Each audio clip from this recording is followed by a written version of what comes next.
Kisah Tikus Dalam Karung oleh Anton Permana dari Tanhana Dharma Manggrava Institute. Dalam sebuah perjalanan kereta api, seorang profesor ilmuwan asal Prancis bertanya kepada seorang pria tua yang duduk di sampingnya, "Bapak, kalau saya boleh bertanya, benda apa yang ada di dalam karung itu?" kata profesor. Pria tua menjawab, "Oh, itu adalah kumpulan tikus yang ada di ladang gandum saya." Lalu profesor dengan mimik yang semakin heran dan penasaran melanjutkan pertanyaannya, "Untuk kegunaan apakah tikus itu jauh-jauh Anda bawa dan untuk siapa?" Si pria tua menjawab, "Tikus ini ada yang order buat laboratorium pemerintah sebagai bahan penelitian. Saya mau mengantarkannya langsung. Dan ini sudah biasa saya lakukan dalam beberapa tahun ini." Sambil manggut-manggut, si profesor bertanya kembali, "Lalu, kenapa Anda selalu menendang-nendang tikus itu dan menggoyang-goyang karungnya setiap saat?" Si pria tua itu menjawab, "Oh, kalau itu adalah tradisi kami sejak dulu di ladang. Saya menendang dan menggoyang-goyang tikus itu agar tikus itu sibuk dan ribut antar sesama dia di dalam karung. Karena kalau mereka tenang-tenang saja tanpa diganggu, maka tikus itu bisa menggigit dan mengoyak karung ini dengan gigi dan kukunya yang tajam.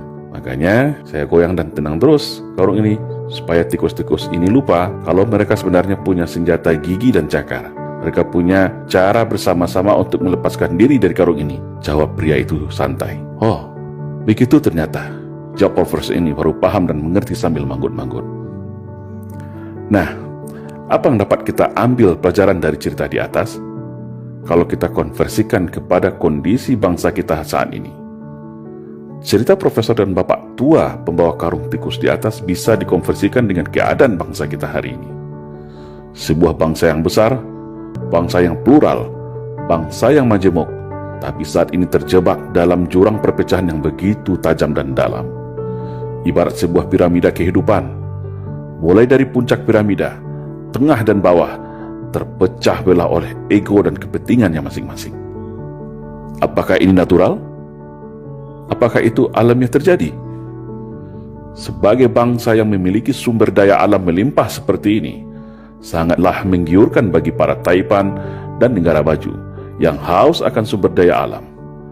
Dan sejarah negeri ini juga mencatat demikian. Sejak berabad-abad tahun yang lalu, bangsa lain silih berganti ingin mengeruk kekayaan negara ini. Dan cara yang paling aman untuk menjarah negeri ini adalah tentu dengan mengadu domba sesama masyarakatnya agar terpecah belah dan lemah. Para elit dibenturkan oleh kepentingan bisnis dan jabatannya. Pemerintah dibenturkan dengan rakyatnya. Sesama anak bangsa dibenturkan diadu domba dengan isu sentimen sara. Mayoritas versus minoritas, cebong versus kampret, radikal versus PKI, Jawa versus luar Jawa, dan liberal versus fundamental. Padahal semua perpecahan itu ada decision maker di belakangnya. Ada kingmaker yang merencanakannya. Para elit memiliki kekuatan invisible hand yang ingin mengalihkan segala perhatian, menguras energi bangsa, hingga kita semua lupa, lengah bahwa bangsa ini adalah bangsa yang besar, bangsa yang hebat, bangsa yang tangguh, bangsa yang ramah, baik dan patriot sejati, sebagaimana pendahulu kita mendirikan negara ini dengan segenap jiwa raganya.